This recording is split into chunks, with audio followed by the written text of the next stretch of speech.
ವೀಕ್ಷಕರೇ, ಇವತ್ತಿನ ಕಾರ್ಯಕ್ರಮದಲ್ಲಿ ಸಕ್ಕರೆ ಕಾಯಿಲೆ ಕುರಿತಾಗಿ ನಾವು ಮಾತಾಡ್ತಾ ಇದ್ದೀವಿ. ಸಕ್ಕರೆ ಕಾಯಿಲೆ ಅಂದ್ರೆ ಏನು, ಇದರ ಗುಣಲಕ್ಷಣಗಳು ಯಾವ ರೀತಿ ಆಗಿರುತ್ತೆ, ಯಾರಲ್ಲಿ ಇದು ಅತಿ ಹೆಚ್ಚಾಗಿ ಕಾಣಿಸ್ಕೊಳ್ಳುತ್ತೆ, ಇದರ ಕುರಿತಾಗಿ ನಾವು ಮಾಹಿತಿಯನ್ನು ಪಡ್ಕೊಂಡಿದ್ದಾಯಿತು. ಮುಂಚಿನ ದಿನಗಳಲ್ಲಿ ಬಹಳ ಏಜ್ ಆಗಿರೋರಲ್ಲಿ ಈ ರೀತಿಯಾದಂತಹ ಸಮಸ್ಯೆ ಕಾಣಿಸ್ಕೊಳ್ತಾ ಇತ್ತು.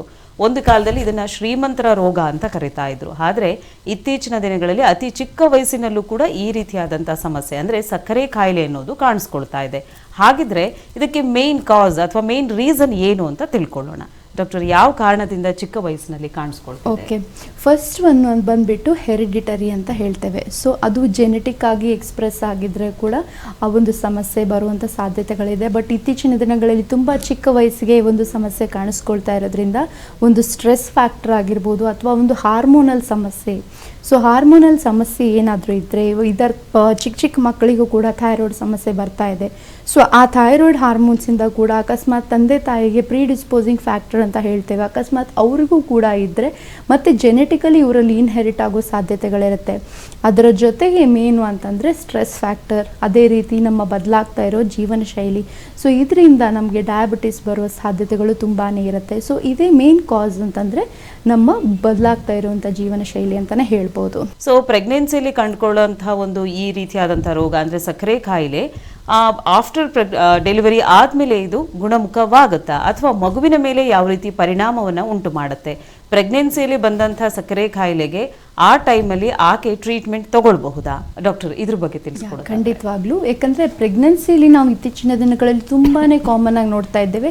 ಇದಕ್ಕೆ ನಾವು ಜೆಸ್ಟೇಷನಲ್ ಡಯಾಬಿಟೀಸ್ ಅಂತ ಹೇಳ್ತೇವೆ. ಯಾಕಂದರೆ ನಮ್ಮ ಎಸ್ಪೆಷಲಿ ಹೆಣ್ಮಕ್ಕಳ ದೇಹದಲ್ಲಿ ಏನಾಗುತ್ತೆ, ಒಂದು ಮೆನಾರ್ಕೆ ಅಂದರೆ ಮೊದಲನೇ ಮುಟ್ಟಾಗೋದ್ರಿಂದ ಹಿಡಿದು ಮೆನಾಪಾಸ್ ಅಂದರೆ ಮುಟ್ಟು ನಿಲ್ಲುವ ತನಕ ವಿವಿಧವಾದ ಸ್ಟೇಜಸ್ಗಳಲ್ಲಿ ನಾವು ಒಳಗಾಗ್ತೀವಿ. ಹಾರ್ಮೋನಲ್ ಫ್ಲಕ್ಚುಯೇಷನ್ಸ್ ಕೂಡ ಆಗುತ್ತೆ. ಅದರಲ್ಲಿ ಮುಖ್ಯವಾದ ಘಟ್ಟ ಅಂದರೆ ಪ್ರೆಗ್ನೆನ್ಸಿ ಅಂತ ಹೇಳ್ತೇವೆ. ಇದರಲ್ಲಿ ತುಂಬಾ ಹಾರ್ಮೋನಲ್ ವ್ಯತ್ಯಾಸ ಆಗೋದ್ರ ಜೊತೆಗೆ ಪ್ಲೆಸೆಂಟಾ ಅಂತ ನಾವೇನು ಕರಿತೇವಲ್ವ, ಆ ಪ್ಲೆಸೆಂಟಾದಲ್ಲಿ ಉತ್ಪತ್ತಿ ಆಗುವಂಥ ಕೆಲವೊಂದು ಹಾರ್ಮೋನ್ಸು ಏನು ಮಾಡುತ್ತೆ, ಈ ಒಂದು ಇನ್ಸುಲಿನ್ ಸಿಕ್ರೀಷನನ್ನು ಕಡಿಮೆ ಮಾಡುತ್ತೆ.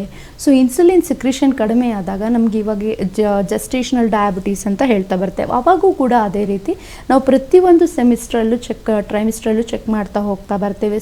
ಯಾವಾಗ OGTT ಅಂತ ಹೇಳ್ತೇವೆ, ಓರಲ್ ಗ್ಲೂಕೋಸ್ ಟಾಲರೆನ್ಸ್ ಟೆಸ್ಟ್.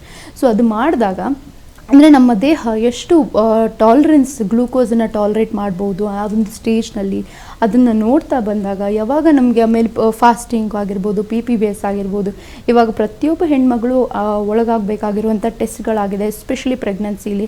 ಹಾಗೆ ಇನ್ನೊಂದು, ಅಕಸ್ಮಾತ್ ಡಯಾಬಿಟೀಸ್ ನನಗೆ ಪ್ರೆಗ್ನೆನ್ಸಿಲಿ ಬಂದಿದೆ ಮೇಡಮ್, ಮುಂದೆ ಕಡಿಮೆ ಆಗುತ್ತಾ? ಕೆಲವೊಬ್ಬರಿಗೆ ಏನಾಗುತ್ತೆ, ಪ್ರೆಗ್ನೆನ್ಸಿ ಆದ ತಕ್ಷಣ ಪೋಸ್ಟ್ ಪ್ರೆಗ್ನೆನ್ಸಿ ತಂತಾನೆ ಶುಗರ್ ಲೆವೆಲ್ ನಾರ್ಮಲ್ ಬಂದುಬಿಡತ್ತೆ. ಆದರೆ ಕೆಲವೊಬ್ಬರಿಗೆ ಅದೇ ರೀತಿಯಾಗಿ ಉಳ್ಕೊಂಡು ಹೋಗುತ್ತೆ. ಅದರ ಜೊತೆಗೆ ಈ ಒಂದು ಸಕ್ಕರೆ ಕಾಯಿಲೆ ಜೊತೆಗೆ ಅಕಸ್ಮಾತ್ ಅವ್ರ ಥೈರಾಯ್ಡ್ ಅಥವಾ ಒಂದು PCOD ಸಮಸ್ಯೆ ಮುಂದೇನಾದರೂ ಮತ್ತೆ ಅವರಿಗೆ ವಾಪಸ್ ರಿಕರ್ ಆದಾಗ ಅಥವಾ hormonal fluctuations, any kind of hormonal fluctuations, physical activity ಇಲ್ಲದೆ ಇದ್ದಾಗ, ಸೊ ಈ ಒಂದು ಪ್ರೀಡಿಸ್ಪೋಸಿಂಗ್ ಫ್ಯಾಕ್ಟರ್ ಇರುತ್ತೆ ಮುಂಚೆ, ಲೈಕ್ ಜೆಸ್ಟೇಷನಲ್ ಡಯಾಬಿಟಿಸಿಂದ ಬಳಲಿರ್ತಾರೆ. ಸೊ ಮತ್ತೆ ಮುಂದೆ ಬರುವ ಸಾಧ್ಯತೆಗಳಿರುತ್ತೆ.